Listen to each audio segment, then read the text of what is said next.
গুৱাহাটীৰ পৰা আহি আছোঁ। মই দেখিলোঁ যে আমাৰ সতীৰ্থ যোগেন মোহন ডাঙৰীয়াও সতীৰ্থ মন্ত্ৰী তেখেত আহি এইখিনি ৰৈছে, একে সময়তে পাইছোঁ। যোৱা দিনকেইটাত আপোনালোকে জানে যে 1 তাৰিখে আমাৰ কেবিনেটো আছিল, মাননীয় মুখ্যমন্ত্ৰী এখন আপোনালোকে জানে যে মত বিনিময় অনুষ্ঠান এটাও পাতিছিল। কালি আকৌ মিটিঙো আছিল কেওটা আমাৰ শাসকীয় দলৰ MLA সাংসদসকলৰ লগত। আজিও প্ৰগ্ৰেম আছিল, যোগেন মোহন ডাঙৰীয়াৰো আছিল, মোৰো আছিল। গতিকে আমি আহি আছোঁ আৰু মই অত্যন্ত আনন্দিত যে যোগেন মোহন ডাঙৰীয়াই আমি সকলো স্থানীয় আমাৰ বহুতখিনি ইয়াতে লগ খালে আনন্দৰ দিন বুলি কৈছোঁ। মোৰ কাৰণে নতুন বছৰতে আমাৰ মাননীয় মন্ত্ৰী তথা অগপৰ আঞ্চলিক দলৰ সভাপতি অতুল দাক পালোঁ। মোৰ সতীৰ্থ পুৰণা, আমাৰ বহুত দিনীয়া চিনাকি, এতিয়া নহয়, অসম আন্দোলনৰ দিনৰ পৰাই।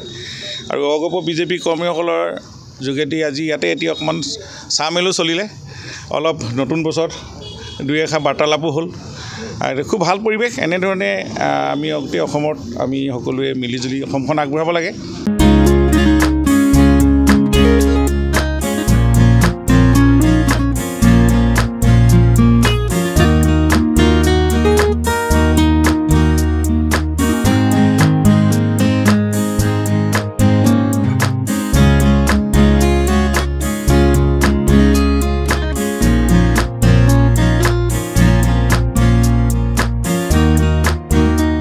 আৰু মই গুৱাহাটীৰ পৰা আহি আছোঁ।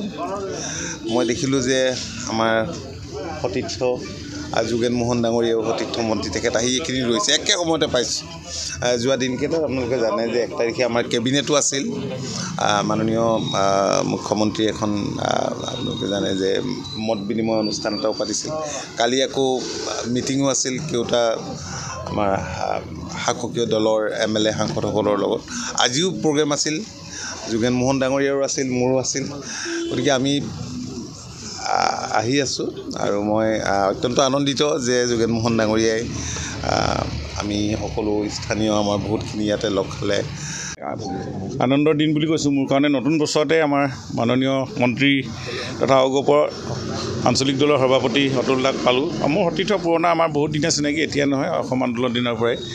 আৰু অগপ বিজেপি কৰ্মীসকলৰ যোগেদি আজি ইয়াতে এতিয়া অকণমান চাহ মেলো চলিলে, অলপ নতুন বছৰত 2 এষাৰ বাৰ্তালাপো হ'ল।